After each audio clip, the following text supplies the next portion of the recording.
Welcome students. இன்றைக்கி கிளாஸுக்கு உங்களை எல்லாம் வரவேற்பதில் ரொம்ப மகிழ்ச்சி அடைகிறேன். இந்த இது பாருங்க, இந்த ஸ்க்ரீனை கொஞ்சம் பெருசு பண்ணுறேன், அப்போ உங்களுக்கு நல்லா தெரியும்னு நினைக்கிறேன். இப்போ தெரியுதா? தெரியுது சார். இப்போ தெரியுது. Okay, very good, very good. தெரியுது சார்.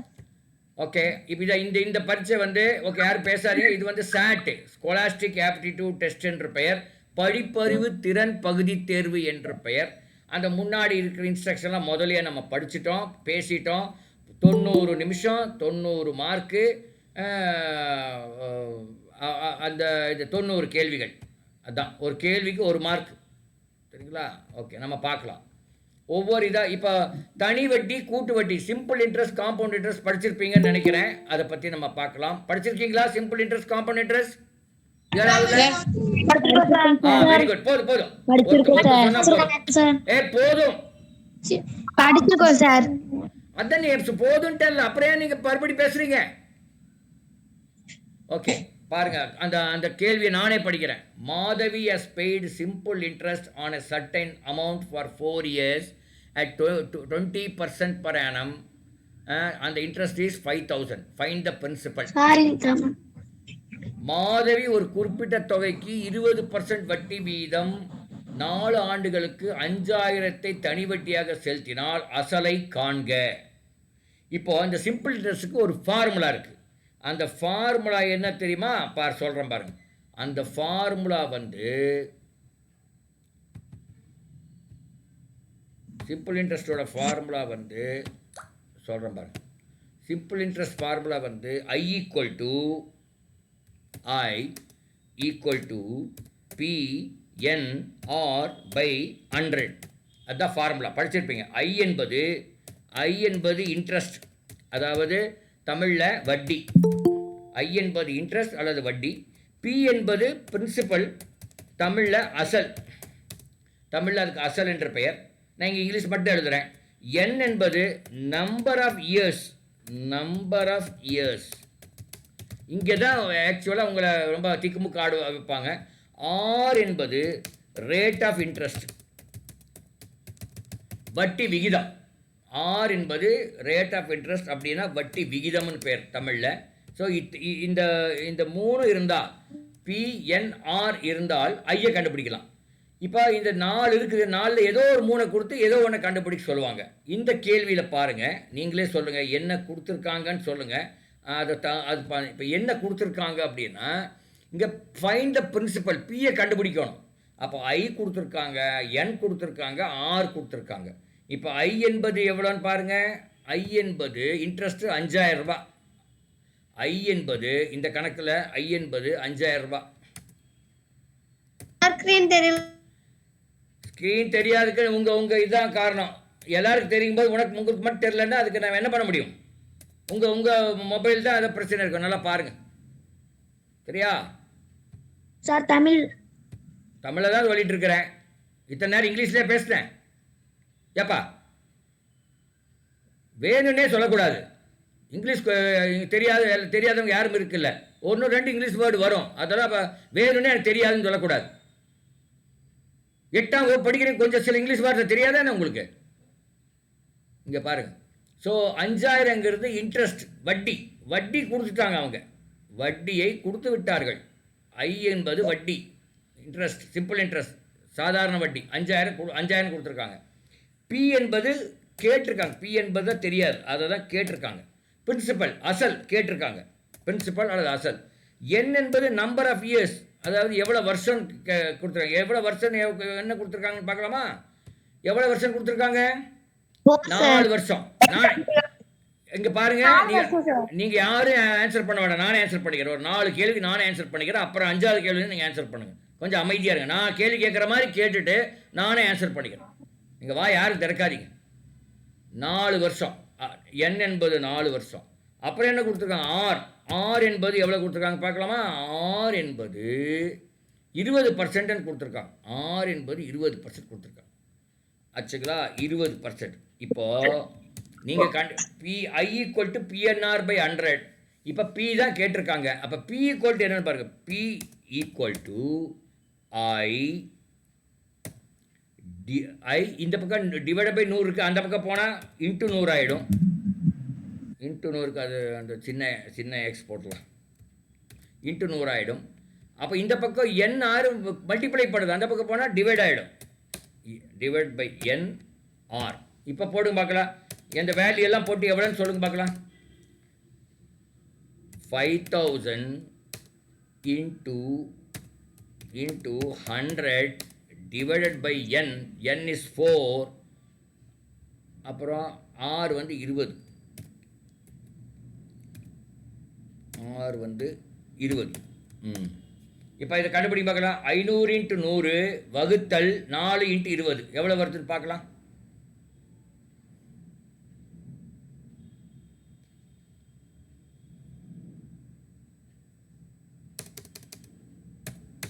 நானே சொல்கிறேன், நீங்கள் ஒன்றும் சொல்ல வேண்டாம், நானே சொல்கிறேன். 5000 சாரி 500னா 5000 இன்ட்டு 100க்கு 20 வந்து 100 அடித்தா 5 இருக்கும், டிவைடட் பை 4. அப்போ 5000 டிவைடட் பை 4 வந்து என்ன பண்ணணும்னா 1250 இன்ட்டு 5. அது வந்து 1250 இன்ட்டு 5 வந்து 6250. ஸோ அந்த அசல் பிரின்சிபல் வந்து 6250. நல்லா பார்த்துக்கங்க, நான் எப்படி கேல்குலேட் பண்ணிக்க நல்லா ஒரு முறை பார்த்துக்கங்க. நானே சொல்கிறேன், இதனுடைய ஃபார்முலா வந்து I = PNR by 100. அதாவது I என்பது வட்டி, சாதாரண வட்டின்னு பேர் இருக்குது, P என்பது அசல் பிரின்சிபல், N என்பது number of years, number of வருஷம், R என்பது ரேட் ஆஃப் இன்ட்ரெஸ்ட், அதாவது வட்டி விகிதம் கொடுத்துருக்காங்க. ஐ கொடுத்துருக்காங்க, பி தான் கேட்குறாங்க, என் கொடுத்துருக்காங்க, ஆர் கொடுத்துருக்காங்க, எல்லாம் எழுதியிருக்க மாதிரி. I = 5000, பி கேள்விக்குறி, என் வந்து 4, ஆறு வந்து 20. இப்போ எல்லாத்தையும் சப்ஸ்டியூட் பண்ணிங்கன்னா கூட்டி கழிச்சு எல்லாம் வகுத்துக்கிட்டெல்லாம் பார்த்தீங்கன்னா 6250 அப்படின்னு வருது. அது ஆன்சரில் இருக்கா என்று பார்த்து விடலாமா? ஆன்சரில் இருக்குதா? அது இருக்குது. ரெண்டாவது ஆப்ஷன் இருக்குது. பேசாதீங்க, நானே கேள்வி நானே ஆன்சர் பண்ணுறேன். நீங்கள் கொஞ்சம் அமைதியாக இருக்குது, கூட்டம் அதிகமாக இருக்கிறனால அது அப்படி தான். 6250 என்பது சரியான விடை. இதில் என்ன கொக்கி போடுவாங்க தெரியுமா? இதில் உங்களை ஏமாற்றுவான். யார்? அந்த எக்ஸாமினர் உங்களை ஏமாற்றுவாங்க. எப்படி ஏமாற்றுவாங்கன்னு சொல்கிறேன் பாருங்க. நான் எக்ஸாமினர் இருந்தால் இப்படி தான் ஏமாற்றுவேன். எப்படி ஏமாற்றுவேன்னு நான் காமிக்கிறேன், அதே மாதிரி தான் அந்த ஆளும் பண்ணுவார். சரியா? அந்த எக்ஸாமினர் சொல்ல அப்படி தான் இருப்பானுங்க. சரி, எப்படி ஏமாற்றுவாங்கன்னா, இப்போ நம்பர் ஆஃப் இயர்ஸ் 4ன்னு கொடுத்துருக்காங்க, அதுக்கு பதிலாக 48 மாதம்னு கொடுப்பாங்க. 4 வருஷம் கொடுக்குறதுக்கு பதிலாக 48 மாதம் கொடுத்துருப்பாங்க. ஆனால் நம்ம அந்த அதை வந்து நீங்கள் வருஷமாக மாற்றணும். 48 மாதத்தை வருஷமாக மாற்றினால் 4ன்னு வரும். அப்போ 4 தான் சப்ஸ்டியூட் பண்ணி இங்கே போடணும்.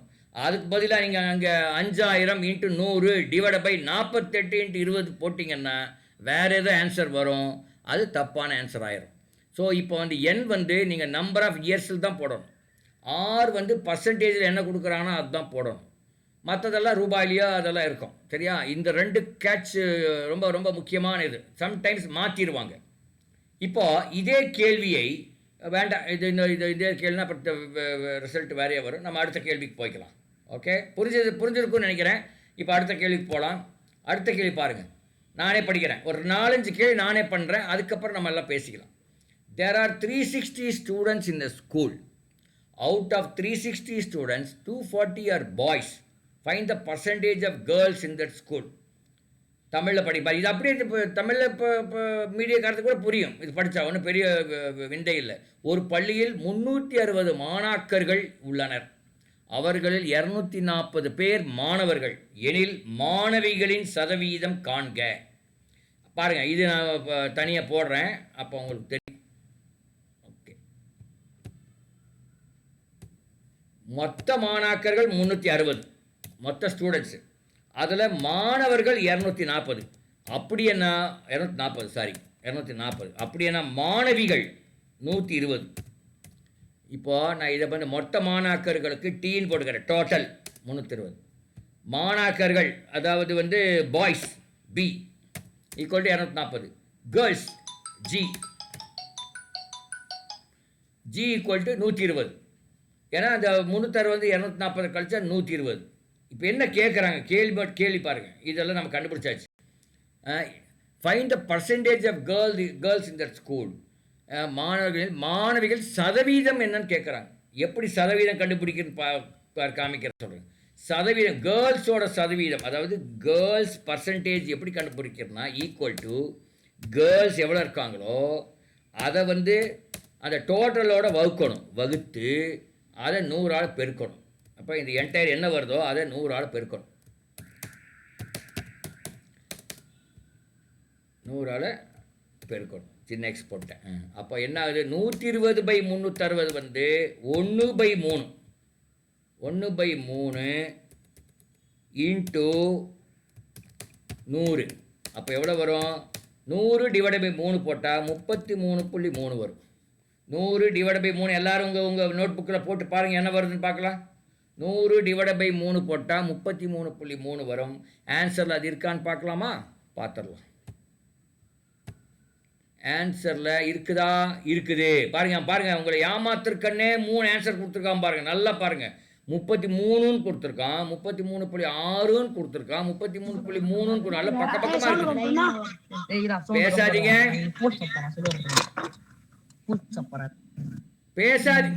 மைக் ஆஃப் பண்ணி வைங்க. சொன்னா கேட்க மாட்டேங்கிறீங்க. மைக் ஆஃப் பண்ணி வைங்கன்னா நீங்கள் ஆன் பண்ணி வச்ச என்னப்பா அர்த்தம்? சொன்ன கேட்க மாட்டேங்கிறீங்களே கண்ணா. நீங்கள் பாரு யாரோ வர்றாங்க, அவங்கள அட்மிட் பண்ணிடலாரு.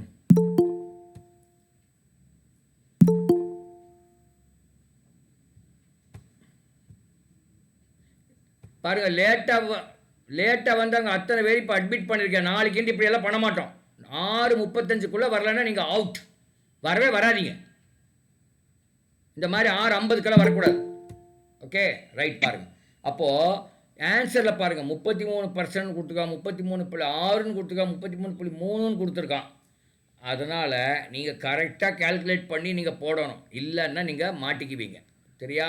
அப்போ ஒரு அப்ராக்சிமேட்டாக பண்ணலான்னு பண்ணிங்கன்னா அது தப்பாயிரும். ஏன்னா அவன் ரொம்ப க்ளோஸாக பாரு 33.3ன்னு கொடுத்துருக்கான். ஓகே, ஸோ இதுதான் நீங்கள் பார்த்து பண்ணணும். இல்லைன்னா நீங்கள் ஏமாந்துருவீங்க. அடுத்த கேள்வி பார்க்கலாம். 93வது கேள்வி நானே படிக்கிறேன். 3-4 கேள்வி நானே பண்ணுறேன். அப்புறம் நீங்கள் 93வது கேள்வியை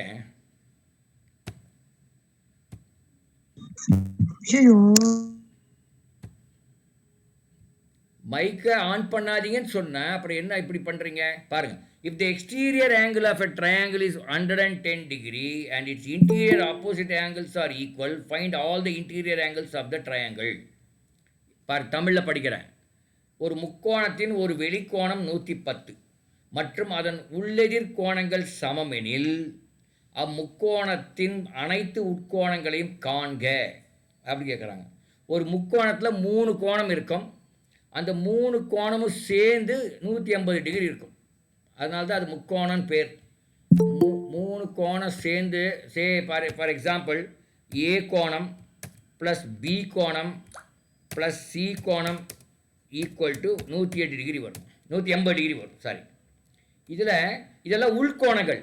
ஏங்கிறது உள்கோணம், முக்கோணத்துக்கு உள்ளே இருக்கிற கோணம். பிங்கிறது முக்கோணத்துக்கு உள்ளே இருக்கிற கோணம். சிங்கிறது சி முக்கோணத்துக்கு உள்ளே இருக்கிற கோணம். ஏ வெளிக்கோணம், ஏவோட வெளிக்கோணம் வந்து 110ன்னு கொடுத்துருக்காங்க. அப்போ ஏ உள்கோணமும் ஏ வெளிக்கோணமும் நான் இப்போ எழுதுகிறேன் பாருங்கள். ஏ இன்னுன்னு போட்டுக்கிறேன். அதே மாதிரி ஏ அவுட்டுன்னு போட்டுக்கலாம்.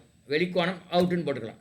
சாரி, அவுட் போட்டு ரெண்டுமே ஆட் பண்ணால் அது 180 வரணும். இப்போ ஏ வெளிக்கோணம், இது 110ங்கிறது ஏ வெளிக்கோணம் 110. அப்போ ஏ உள்கோணம் என்ன இருக்குன்னா ஏ இன் எவ்வளோ இருக்குன்னா 180ல் 110 போயிட்டா எவ்வளோ வரும், 70 வரும். ஓகே, 70 வந்துடுச்சு. அப்போ ஏ உள்கோணம் 70 ஆகி போச்சு. பி அண்ட் சி இங்கே பாருங்கள், A plus B plus C 180 போட்டிருக்கோம். அப்போ பி ப்ளஸ் சி என்ன இருக்கும், B plus C is equal to 180 minus 70 இருக்கும். அதாவது 110 இருக்கும். 180 மைனஸ் 70 110 இருக்கும். ஆனால் அவன் என்ன சொல்லியிருக்கான், பியும் சியும் ஈக்குவல்னு சொல்லியிருக்கான். பாருங்கள், கேள்வி படிப்போம்.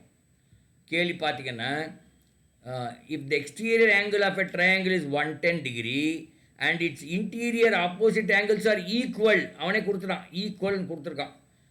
அப்படின்னா அதான் இங்கே பாருங்கள், ஒரு முக்கோணம் ஒரு வெளிக்கோணம் 110 டிகிரி மற்றும் அதன் உள்ளெதிர் கோணங்கள் சமமெனில் அப்படின்னு கொடுத்துட்டான். அப்போது அந்த பிஎன்சி ஈக்குவல், இங்கே பி ப்ளஸ் சி 110 காட்டுவேன். பிஎன்சி ஈக்குவலாக இருந்தால் அப்போ பி வந்து 55, சி வந்து 55 இருக்கும். அப்போ ஏ வந்து எவ்வளோ 70ன்னு கண்டுபிடிச்சிட்டோம். அப்போ ஏ வந்து 70, பி வந்து 55, சி வந்து 55. ஆன்சரில் இருக்கான்னு பார்த்துடலாமா? ஏ வந்து 70, பி வந்து 55, சி வந்து 55 என்பது எந்த என்னடா இது, ஏ வந்து 70, 55, 55 என்பது ரெண்டாவது ஆப்ஷன் வருது. அதனால் அதுதான் ஆன்சர். புரிஞ்சிருக்கும்னு நினைக்கிறேன். இந்த இது மறுபடியும் சொல்கிறேன். முக்கோணத்தின் 3 உள்கோணங்கள் கூட்டினா 180 டிகிரி. ஓகே, அந்த முக்கோணத்தின் ஒரு உள்கோணமும் அதனோட வெளிக்கோணம் சேர்த்தினாலும் 180 degree. A in plus A out 180 degree. அப்போ ஏ அவுட் கொடுத்துட்டான் 110, அதுலேருந்து ஏ இன் கண்டுபிடிச்சிட்டேன் 70. அப்போது அந்த A plus B plus C equal to 180 எனக்கு தெரியும். அதிலிருந்து ஏவை கழித்தால் பி ப்ளஸ் சி 110 வருது. ஆனால் அவன் என்ன சொல்லியிருக்கான், பியும் சியும் ஈக்குவல்னு சொன்னதுனால அது 55, 55. இப்போ 3 உள்கோணங்களும் முக்கோணத்தில் 70, 55, 55. அதுதான் ஆன்சர். ஓகே, இந்த கேள்வி நீங்கள் எப்படி வந்தாலும் நீங்கள் அப்படி போடணும். 94வது கேள்வியை நான் ஸ்கிப் பண்ணுறேன், வேணுன்னே ஸ்கிப் பண்ணுறேன், அதை அப்புறம் சொல்கிறேன். இந்த பாஸ்கல் விதி அப்படிங்கிறது ஒரு விதி, அந்த விதிக்கும் இந்த கேள்விக்கு சம்மந்தம் இல்லாமல் இருக்குது, அதனால தான் நான் ஸ்கிப் பண்ணுறேன். ஓகே, இந்த கேள்வி படிக்கலாம். அரித்மெட்டிக் மீன், இது அரித்மெட்டிக் சீரீஸ் படிச்சிருக்கீங்களா? யாரோ ஒருத்தர் திறந்து சொல்லுங்கள். அரித்மெட்டிக் சீரீஸ் படிச்சிருக்கீங்களா? ஓகே, அதாவது தமிழில் தொடர் வரிசை என்று பெயர். அப்போ நம்ம பார்க்கலாம். சரி சரி சரி போதும், ஒரு சொல்லியாச்சு. Arithmetic mean of 10 observations was calculated as 60. In doing so, an observation wrongly taken as 51 instead of 11. What would be the correct mean? இது வந்து கேள்வி கொஞ்சம் புரியாமல் இருக்கும், அதுக்கு 2 தடவை 3 தடவை படிக்கணும். நானே படிக்கிறேன் இன்னொரு தடவை. அரித்மெட்டிக், அமைதியாக இருங்க. Arithmetic mean of 10 observations was calculated as 60. In doing so, an observation was wrongly taken as 51. தமிழ்ல சொல்லுங்க. கொஞ்சம் இரப்பா சொல்லுவேன் நான் தமிழில். நீ காது கொடுத்து கேட்கணும், சரியா? நீங்கள் வாய் திறக்கூடாதுன்னு சொல்லியிருக்கேன்ல. Observation was wrongly taken as 51 instead of 11. What would be the correct mean கேட்டிருக்கான். தமிழில் பாருங்கள். 10 மதிப்புகளின் கூட்டு சராசரி 60 என கணக்கிடப்பட்டுள்ளது. அவ்வாறு செய்யும்போது ஒரு மதிப்பு 11க்கு பதிலாக 51 என்று தவறாக எடுத்துக்கொள்ளப்பட்டது எனில் சரியான சராசரி யாது? மறுபடியும் படிக்கிற தமிழில் பாரு. 10 மதிப்புகளின் கூட்டு சராசரி 60 என கணக்கிடப்பட்டுள்ளது. அவ்வாறு செய்யும்போது ஒரு மதிப்பு 11க்கு பதிலாக 51 தவறாக எடுத்துக்கொள்ளப்பட்டது. அப்போ சரியான சராசரி எதுங்கிறாங்க. எப்படி போடலான்னு பார்க்கலாம் பாருங்க. தமிழில் சொல்லுவேன். क्वेश्चन पेपर கொஞ்சம் பெருசாக்க முடியுமா? பார்க்குறேன். Okay sir. அது அந்த கொஸ்டின் பேப்பர் பெருசாக ஆக்குனா அது அந்த இதுக்கு தள்ளி போயிடுது, அதனால தான் பார்க்குறேன். முடிஞ்சா மட்டும் சார். அதான் அது பண்ணியாச்சு, ஆனால் அது மேலே கொண்டு போகும்போது அதுக்கு இல்லாமல் போயிடுது. அதுதான் ப்ராப்ளம். அந்த அட்ஜஸ்ட்மெண்ட் அலைன்மெண்ட் ப்ராப்ளம் இருக்குது. Okay sir. நமக்கு வர்ற அந்த ஓகே பார்க்கலாம் பாருங்கள், அது நம்ம பண்ணிக்கலாம். இப்போது மொத்தம் எவ்வளோ அப்சர்வேஷன், மொத்தம் எத்தனை இது 10 அப்சர்வேஷன். தமிழில் என்ன சொல்கிறாங்க, அப்சர்வேஷனுக்கு என்ன சொன்னாங்க தமிழில் பார்த்துடலாம் இருக்குது. 10 மதிப்புகள் இருக்குது. அதனுடைய சராசரி 60ன்னு சொல்லிட்டாங்க. அதனுடைய மீன் என்ன சராசரி, 10 மதிப்புடைய மீன் 60. அப்படி என்றால் அதனுடைய மொத்தம் எவ்வளோ, டோட்டல் எவ்வளோ இருக்கும்? ஆனால் 10 × 60. அப்போ டோட்டல் எவ்வளோ இருக்கும்? 600. அது மொத்தம் 600. இது எப்படின்னா 10 பசங்க இருக்காங்க ஸ்கூலில், 10 பசங்களோட ஹைட் எடுக்கிறீங்க. ஏதோ ஹைட்டு, ஒருத்தன் 100 சென்டிமீட்டரு, ஒருத்தன் 110 சென்டிமீட்டர், 120 சென்டிமீட்டர், அந்த மாதிரி இருக்காங்க. இதெல்லாம் 10யும் கூட்டினா 600 வருதுங்கிறாங்க. அந்த மாதிரி தான் இது. இப்போ 10யும் கூட்டினால் இங்கே ஆவரேஜ் 60, அப்போ 10ஓட இது 600 ஆகிப்போச்சு. ஆனால் அதில் ஒரு நம்பர் வந்து 11க்கு பதிலாக 51 எழுதிட்டாங்க. அப்போ எவ்வளோ 40 எச்சா எழுதிட்டாங்க தெரியாமல். 11க்கு பதிலாக 51 எழுதிட்டாங்க. பாருங்கள், படித்து பார்க்கலாமா அந்த கேள்வியை மறுபடியும்? இங்கே பாருங்கள். In doing so, an observation was wrongly taken as 51 instead of 11. இங்கே பாரு தமிழ், அவ்வாறு செய்யும்போது ஒரு மதிப்பு 11க்கு பதிலாக 51 என்று தவறாக எடுத்துக்கொள்ளப்பட்டது. அப்போ 51 எடுத்து தான் அந்த சராசரி பண்ணும்போது 60 வந்திருக்குது. ஆனால் ஆக்சுவலாக 11 தான் எடுத்துருக்கணும். அப்போ 40 அதிகமாக எடுத்துட்டாங்க. அப்போ இப்போது ஆக்சுவல் சராசரி பண்ணும்போது இந்த 600லேருந்து 40ஐ கழிக்க வேண்டும். ஏன்னா அதிகமாக எடுத்தோம். 600லேருந்து 40ஐ கழித்தால் 600லேருந்து 40ஐ கழித்தால் என்ன வரும்? 560 வரும்.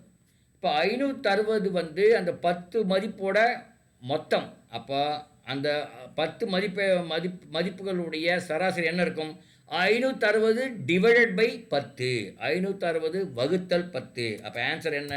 56. 560 டிவைடட் பை 10 ஈக்குவல் டு 56 என்பது தான் சரியான விடை. வந்திருக்கான்னு பார்த்தலாமா? ஆன்சர் 56 இருக்குதா?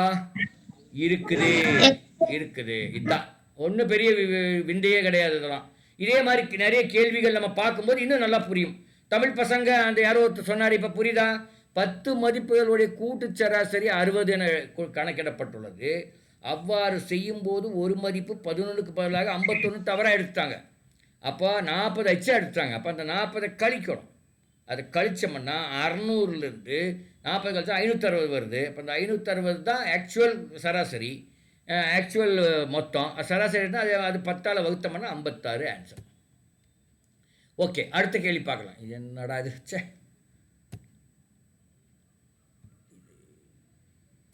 கேள்விகள் இந்த இந்த அலைன்மெண்ட்டு சரியாக இருந்தால பார்க்கலாம் இருங்க.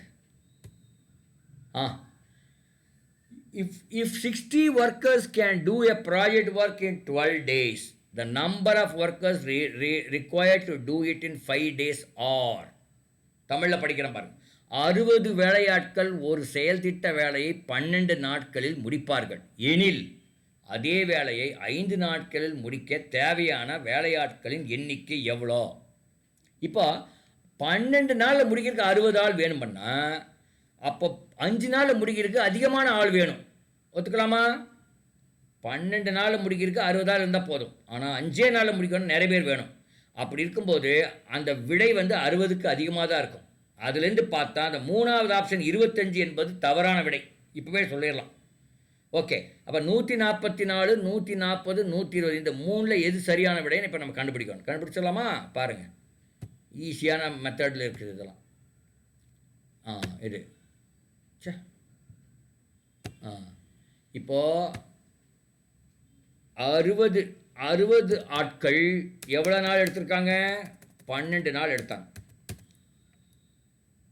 அப்போ ஒரு ஆள் செய்யறதுக்கு எவ்வளோ நாள் எடுத்திருப்பார் அப்படின்னா 60 × 12 720 நாள் எடுத்திருப்பார். அதை 60 ஆள் சேர்ந்து ஒரு வேலையை 12 நாள் முடிக்கணும். ஒரே ஆள் பண்ணார்னா 720 நாள் பண்ணாதான் அதை முடிச்சிருப்பார். சரியா? அது 60 × 12. இப்போது ஒரு ஆள் ஒரு நாளில் எவ்வளோ பண்ணியிருப்பாருன்னா 1/720 பாகம். அந்த வேலை என்ன இருக்கோ 1/720 பாகம் பண்ணியிருப்பார். ஒரு ஆள் ஒரு நாளில் 720 நாளில் முழு வேலையை முடிச்சிருப்பார். ஆனால் ஒரு ஆள் ஒரு நாளில் 1/720 பாகம் செஞ்சுருப்பார். அப்போ எத்தனை ஆள் 5 நாளில் முடிக்கணும்னா எக்ஸ் ஆள்னு வச்சுக்கலாம். எக்ஸ் ஆள் அந்த ஒரு நாள் என்ன முடிப்பாங்க? எக்ஸ் ஆள் வந்து எக்ஸ் ஆள் வேண்டாம், வேறு எதாவது வச்சுக்கலாம். ஏ ஆள் வந்து ஒரு நாள் எவ்வளோ முடிப்பாங்க? ஒரு நாளில் 1/720 முடிப்பாங்க. ஏன்னா ஒரு ஆள் ஒரு நாளில் 1/720. ஏ ஆள் வந்து A × 1/720. அது நத்திங் பட் A/720 முடிச்சிருப்பாங்க. ஏ ஆள் இருந்தால் A/720 ஒரு நாளில் முடிச்சிருப்பாங்க. இப்போது 5 நாளில் முடிக்கணும்னா அப்போது எவ்வளோ ஆள் வேணும்னு கேட்குறாங்க. ஆச்சா ஏ ஆள் ஒரு நாளில் 720, ஏ ஆள் முடிச்சிருக்காங்க 5 நாளில் முடிக்கணும். அப்படின்னா பாரு இங்கே போடுறோம் பாருங்க, 5 நாளில் முடிக்கணும்னா ஏ 720 இன்ட்டு இங்கே மேலே 5 போடணும். 5 இன்ட்டு கொஞ்சம் ஆஃப் பண்ணி வைங்க யாரோ. இதை A into 5/720 sorry equal to 1. 3 வேலையை முடிச்சுப்பாங்க. ஏ இன்ட்டு 5/720 முழு வேலை, அதாவது ஈக்குவல் டு 1. அப்படின்னா ஏ ஈக்குவல் டு எவ்வளோ? ஏ ஈக்குவல் டு 720 டிவைடட் பை 5 எவ்வளோ வருதுன்னு பார்க்கலாம். 720 144 அப்படிங்கிற நீங்கள் கண்டுபிடிச்சிடலாம். இப்போது இப்படி தான் நீங்கள் கண்டுபிடிக்கணும். இதுதான் சயின்டிஃபிக் மெத்தட். ஆனால் நீங்கள் இதை கொஸ்டினை பார்த்தோன்னே கண்டுபிடிக்கலாம். எப்படின்னா 60 ஆள் ஒரு செயல் திட்ட வேலையை 12 நாட்களில் முடிக்கிறார். ஒரு ஆள் எவ்வளோ நாள் ஆகும்? 720 நாள் ஆகும்னு நினச்சோம். 720 நாளில் ஒரு ஆள் முடிப்பார். 5 நாளில் முடிக்கணும்னு பண்ணால் 720 5ஆல் வகுத்த என்ன வருது அதுதான் ஆன்சர். 720 டிவைட் பை 5 144 அப்படின்னு நீங்கள் போடலாம். ஆனால் நீங்கள் ஸ்கூலில் இப்படி தான் போடுவீங்க. நான் போட்ட மாதிரி தான் போடுவீங்க. ஸ்கூலில் இந்த மாதிரி தான் போடுவீங்க. 60 ஆள் 12 நாளில் முடிக்கிறாங்க. ஒரு ஆள் 720 நாள் ஆகும். ஒரு ஆள் ஒரு நாளைக்கு 1/1 720 தான் முடிப்பார். அதைப்படி கணக்கு போடும்போது எவ்வளோ ஆள் வேணும்னா 144 ஆள் வேணும்னு கண்டுபிடிப்பீங்க. ஓகே, சரி. அது கொஞ்சம் புரியாமல் இருந்தாலும் மேலும் இன்னொரு 1-2 கேள்விகள் பார்க்கும்போது உங்களுக்கு புரிஞ்சிடும். இப்போ பற்றி பாதர் பண்ணிக்காதீங்க. அடுத்தது பாருங்கள், 98வது கேள்வி பார்ப்போம். 97வது கேள்வி நான் வேணும்னே ஸ்கிப் பண்ணுறேன். 98 கேள்வி பார்ப்போம். The factors of 64x² plus 144xy plus 8y² are அதனுடைய காரணிகள் என்னன்னு கேட்குறேன். 4 விடை கொடுத்துருக்காங்க. விடையிலிருந்தே நீங்கள் போகலாம். முதல் விடை எடுத்துக்கலாம். 8x + 9y மறுபடி 8x + 9y. இப்போ ரெண்டையும் மல்டிப்ளை பண்ணுங்கள். 8x × 8x மல்டிப்ளை பண்ணால் 64x² வந்துடுச்சு இருக்குது. ஓகே. 9y × 9y மல்டிப்ளை பண்ணால் 81y², அதுவும் இருக்குது. இப்போ இந்த 8xம் அந்த பக்கம் இருக்கிற 8x அதை ரெண்டு மல்டிப்ளை சாரி இந்த 8xம் அந்த பக்கம் இருக்கிற 9y மல்டிப்ளை பண்ணால் 8 × 9 72 72xy. இந்த 9ஐயும் அந்த 8ஐயும் மல்டிப்ளை பண்ணால் இன்னும் அது ஒரு 72xy. இப்போ 72xy + 72xy 144xy அது இருக்குது. அப்போ இந்த ரெண்டையும் ஆன்சரை மல்டிப்ளை பண்ணியே நீங்கள் கண்டுபிடிச்சிடலாம். அப்போ ஒன்று தான் ஆன்சர். ஏன் 2வது ஆன்சர் இல்லைன்னு பார்க்கலாம். 8x × 8x 64x² அது வந்துருச்சு, பிரச்சனை இல்லை. -9y × 9y என்ன கிடைக்குன்னா -81y² கிடைக்கும். ஆனால் நமக்கு இருக்கிறது +81y². அதனால் 2வது ஆன்சர் கிடையாது. அடுத்தது பார்ப்போம். 8x - 9y² அதாவது a - b². இதுலேயும் a - b² நம்ம படிச்சிருக்கோம். a² - 2ab + b². அதுலேயும் மைனஸ் வருது. ஆனால் நம்ம ஆன்சரில் நம்ம கொடுத்ததில் மைனஸே இல்லை, அதுவும் அவுட்டு. 4வது பாருங்கள், அதுலேயும் மைனஸ் வருது. அதையும் விரிவாக்கம் பண்ணால் மைனஸ் வரும், அதுவும் அவுட்டு. இப்போ நீங்கள் சிம்பிளாக பார்த்தீங்கன்னா முதல் ஆன்சரில் தான் ப்ளஸ் இருக்குது எல்லாமே. 2வது 3வது 4வது எல்லாம் மைனஸ் இருக்கிறது. அதை பார்த்தே கண்ணை மூட்டு அடிக்கலாம். முதல் தான் ஆன்சர்னு கண்ணை மூட்டு அடிக்கலாம். ஓகே, அது வந்து எக்ஸ்பீரியன்ஸ் ஆகணும். அது அவ்வளோ சீக்கிரமாக உங்களுக்கு வந்துடாது. அது பார்த்தோன்னே நம்ம சொல்கிற அளவுக்கு நமக்கு நிறைய கணக்குகள் போட்டால் தான் வரும். சரிங்களா? ஓகே, 100வது கேள்வி போவோம். 100வது கேள்வி என்ன பண்ணுறோன்னா, இப்போ நீங்கள் எல்லாமே உங்கள் மைக்கை திறந்து சொல்லலாம். இரு, நான் கொஞ்சம் 100 வேண்டாம், 101 போகலாம். 100 இது பண்ண முடிய மாட்டேன். பாருங்கள், நான் இருங்க 101வது கேள்வி போகிறேன். கேள்வி மட்டும் நான் படிக்கிறேன், ஆன்சர் நீங்கள் எல்லாம் பண்ணலாம். எல்லோரும் யார் தெரியுமோ தெரியாதவங்க அப்படியே கப் சுப்புன்னு அப்படியே அமைதியாக இருங்க, மைக்கெல்லாம் திறக்காதீங்க. நல்லா கரெக்டாக தெரியும்னு சொன்னால் அவங்க மட்டும் மைக் திறந்து சொல்லுங்கள்.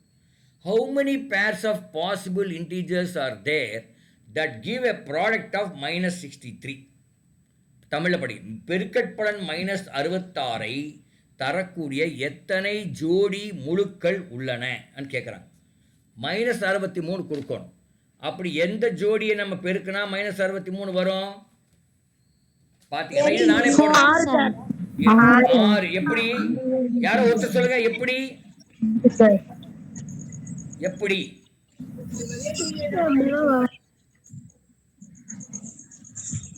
63. 63 எப்படி 6ன்னு கண்டுபிடிச்சீங்கன்னு கேட்குறேன். ஓ இங்க இங்க இங்க ரவுண்டு பண்ணிருக்காங்க அதனால கண்டுபிடிச்சிட்டீங்களா? அட பாவிகளா, அப்படி இல்லை. ஓகே 63. 63 சார். ஆ? 87 63 சார். என்னையா வளர்றீங்க? என்ன கேட்டிருக்காங்க? 87 சார். சரி நானே பண்றேன். உங்கள சி நீங்க தெரியாதவங்க வாயை மூடிட்டு இருக்கணும், வாயை திறக்கக்கூடாது. எல்லாம் ஆஃப் பண்ணி வைங்க.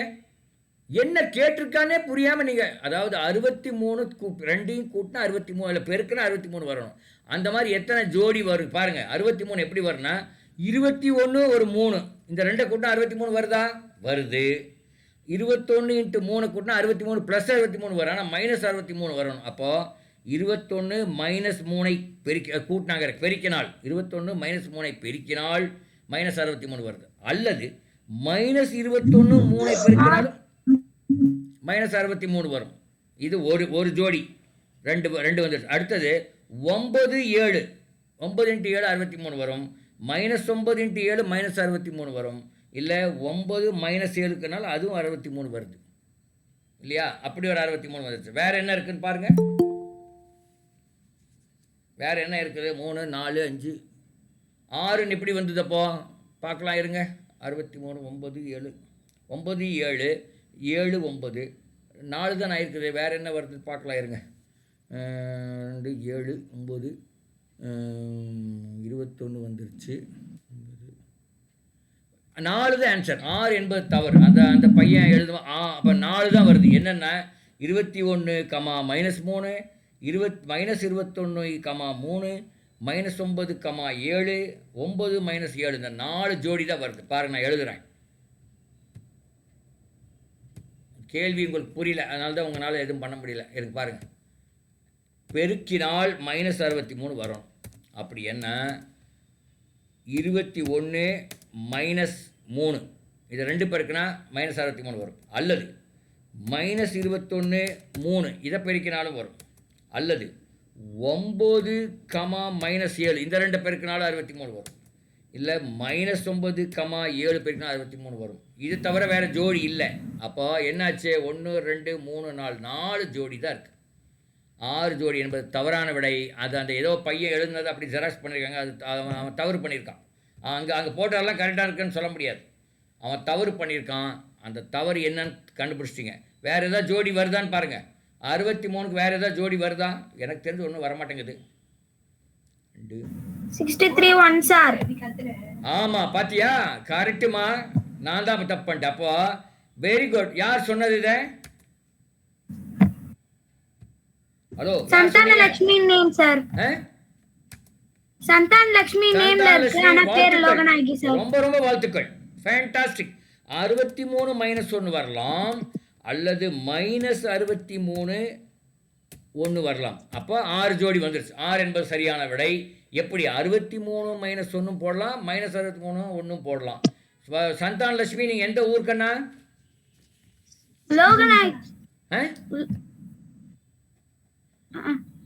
லோகநாயகி சார்.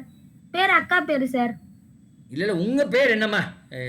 லோகநாயகி. ஏன் அது சந்தான லட்சுமின்னு சொன்னீங்க? அப்புறம் சொச்சோ லோகநாயகின்னு சொல்ல வேண்டியதானே. லோகநாயகி எந்த ஊர்? Thirukazhukundram girls school sir. Thirukazhukundram. அது எந்த எந்த டிஸ்ட்ரிக்ட், எந்த மாவட்டம்? செங்கல்பட்டு டிஸ்ட்ரிக்ட். செங்கல்பட்டு. வாழ்த்துக்கள். Anyway Chengalpattu, very good, fantastic. Loganayaki வாழ்த்துக்கள். Thank you sir. ஓகே, அடுத்த கேள்வி பார்க்கலாம். அடுத்த கேள்வி பார்த்துடலாமா? ஏ சப்மரைன் ஈஸ் இது கொஞ்சம் பெருசு பண்ணணுமா? சரி, அது வேண்டாம், அது வெரி. அடுத்து 103க்கே போயிடலாம். The distance travelled by the tip of the second hand of a clock in 1 minute if its length is 126 millimeter. நல்ல கேள்வி. இது கொஞ்சம் கஷ்டமான கேள்வி, அதனால் நானே பண்ணுறேன். The distance travelled by the tip of the second hand of a clock in 1 minute if it's length is 126 millimetre. பாருங்கள், தமிழில் படிக்கிறேன்.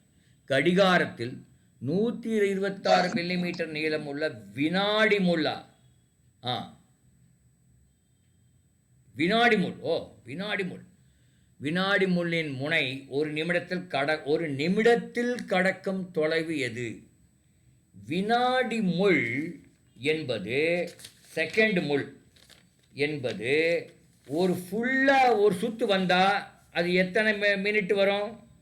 ஒரு ஃபுல் சுற்று வந்தால் வினாடி முள் ஒரு ஃபுல் சுற்று 1 மினிட் வரும். அந்த 1 மினிட் 126 மில்லிமீட்டர் நீளமுள்ள வினாடி முள்ளின் முனை ஒரு நிமிடத்தில், ஒரு மினிட்டில் 1 ஃபுல் சுற்று வரும். 1 ஃபுல் சுற்றோட நீளம் எவ்வளோன்னு கேட்குறாங்க. இது ஒரு சர்க்கிள்.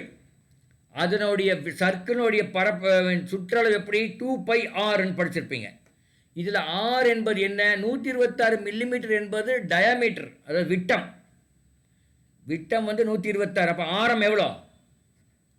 விட்டம் ரேடியஸ் எவ்வளோ? விட்டம் 126னா ரேடியஸ் எவ்வளோ? 63. Very good. ஓகே, அப்போ 2πr என்பது ஒரு நிமிடத்தில் அந்த வினாடி முள் ஃபுல் சுற்றிடுது. அது 2πr. அப்போ 2 பை வந்து 22/7 இன்ட்டு 6 63. பாருங்கள், இப்போ போடுறேன் பாருங்க. இருப்பா, ஆன்சர் கண்டுபிடிக்க வேண்டாமா? சும்மா 2πr சொன்னால் போதுமா? பாருங்க, இப்போ கண்டுபிடிக்கிறேன் பாருங்க. இப்போ 2 பையன் அப்படியே பையனை எழுதுறேன், ஏன்னா இங்கே இதில் போட முடியாது. πr 2πr. ஓகே, இப்போ ஆர் வந்து நமக்கு தெரியும் 126/2, அதாவது 63 தெரிஞ்சு போச்சு. அப்போ 2πr எவ்வளோ? 2. பைக்கு வேல்யூ என்ன? 22/7. அது ப்ராக்கெட்டில் போட்டுக்கலாம். 22/7 இன்ட்டு 63. இப்போ இதை சுருக்குனா என்ன வருது? இப்போ யாராவது வாய் தரன்னு சொல்லுங்கள். சுருக்குனா எவ்வளோ வருதுன்னு பார்க்கலாம். 396 வருதா? Very good. 396 வருகிறதான்னு பார்த்துடலாம். இருங்க, 396 தான். ஏன் 792 போட்டிருக்காங்க? ஏதாவது நம்ம தப்பு பண்ணுறோமான்னு பார்க்கலாமா? கடிகாரத்தில் மில்லிமீட்டர் நீளமுள்ள முள்ளின் முனை ஒரு நிமிடத்தில் கடக்கும் தொலைவு 1 ஃபுல் சர்க்கிள் 2πr, அதாவது πd. 126னா இது வந்து 1 56க்கு 8. ஆமாம், 396 தான் கரெக்டான விடை. 792 அந்த பையன் போட்டிருக்கான், அது தவறு. அப்போ அது தவறு. ஓகே, 396 தான் கரெக்ட். ஃபென்டாஸ்டிக். யார் 396 சொன்னீங்களோ அவங்களுக்கு வாழ்த்துக்கள். அடுத்த கேள்வி பாருங்கள். 105 போகலாம். நம்ம ஒரு சில கேள்விகள் ஸ்கிப் பண்ணுறதுக்கு அது சரியாக தெரிய மாட்டேங்குது, அதுவும் ஒரு காரணம். பாருங்கள், இது கொஞ்சம் பெருசு பண்ணிட்டுமா? Find the median of the given data. கொடுக்கப்பட்ட தரவுகள் இடைநிலையை காண்க. எப்படி போடணும்னு தெரியுமா? இது பாருங்கள், நானே சொல்கிறேன். உங்களுக்கு தெரியுமா? தெரிஞ்சிருக்கோம், ஆனால் நீங்கள் மறந்துருக்கலாம். நானே போடுறேன். இது இப்போ அந்த தரவுகள் எல்லாம் சொல்லுங்கள் பார்க்கலாம் என்னென்ன இருக்குன்னு. தரவுகள் வந்து 14 - 3 எழுதிக்கலாம். இருங்க, 14. என்னப்பா? ஸ்கிரீன் தெரியல சார். ஸ்கிரீன் ஏன் தெரியல? பார்க்கலாம், இருங்க. ஏன் எல்லாருக்கும் மற்றவங்களுக்கு தெரியுதா?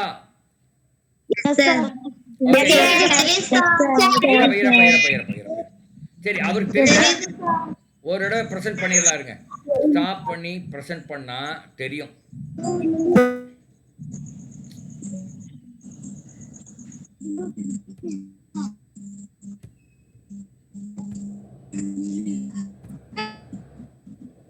இப்போ ஸ்கிரீன் தெரியுதா?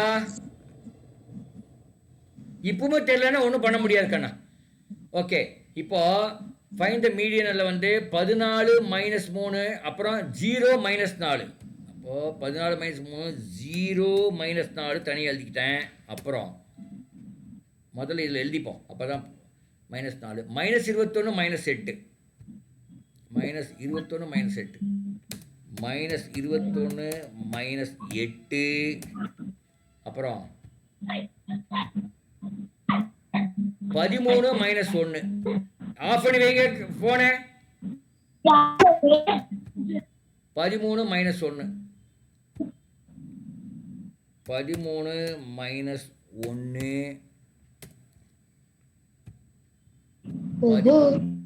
7 8. அடுத்தது ஹாய்.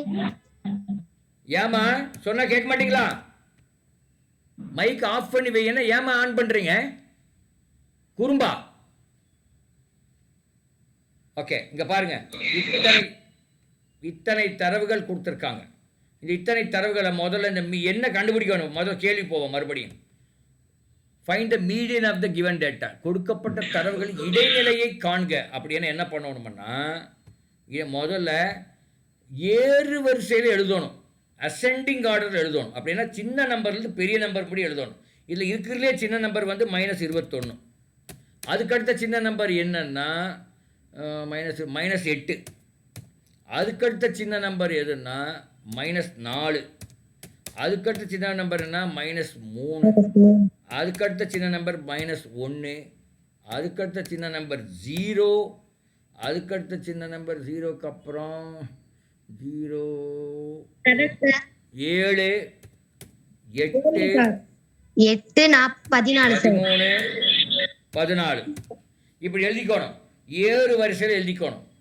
அசெண்டிங் ஆர்டர்னு ஆங்கிலத்தில் சொல்லுவாங்க. அசெண்டிங் ஆர்டர் எழுதணும். இப்போ மொத்தம் என்ன எவ்வளோ நம்பருக்கு பாருங்க. 1 2 3 4 5 6 7 8 9 10. நடுவால் இருக்கிறது வந்து 10 நம்பரில் நடுவால் இருக்கிற நம்பர் வந்து 1 2 3 4 5 6 10. நடுவால் இருக்கிற நம்பர் எதா இருக்கும் பாருங்க. இந்த பக்கம் 4 போயிடுது, இந்த பக்கம் 4 போயிடுது. -1 0 ரெண்டுமே -1, 0 நடுவால் இருக்குது. இந்த ரெண்டுக்கும் ஒரு ஆவரேஜ் கண்டுபிடிக்கணும். -1 2 ஆவரேஜ் என்ன? -1 + 0 வந்து -1 divided by 2 will give you 0.5 -0.5. அதுதான் ஆன்சர். ஆன்சர் பார்த்துடலாமா என்ன வருதுன்னு? -0.5 தான் ஆன்சர். எப்படி அந்த -0.5 இந்த தரவுகளில் இல்லவே இல்லை. ஆனால் அதுதான் ஆன்சர். ஏனென்றால் அந்த நடுவால் உள்ள நம்பர்னு ஒரு நம்பர் இல்லை. நடுவால் நம்பருங்க 2 நம்பர் வருது. -1 0 வருது. அதை 2 கூட்டி 2ஆல் வகுத்தணும். அது 2 கூட்டினா -1. அதை 2ஆல் வகுத்ததுனால -0.5 வந்தது. அதுதான் கரெக்டான இடைநிலை. அதுதான் மீடியன். இது ரொம்ப ட்ரிக்கியான கேள்வி. எல்லாரும் தப்பு பண்ணிட்டு வருவாங்க. எல்லாரும் என்ன பண்ணுவாங்கன்னா -4 -5 ஏதோ ஒன்று போட்டு வருவாங்க. அது தவறு. -0.5 என்பது சரியான விடை. ஓகே, நம்ம இப்போ க்ளோஸ் பண்ணிக்கலாம். இதோட மீண்டும் நம்ம அடுத்த கிளாஸில் அதே மாதிரி 6:30 மணிக்குள்ளே நம்ம ஆரம்பிச்சிருவோம். இல்லை இன்னொரு கேள்வி பார்க்கலாமா? ஒரே ஒரு கேள்வி பார்க்கலாம். பாருங்க. சரி. ஐயோ பாருங்க, இந்த கேள்வி பார்க்குறேன்.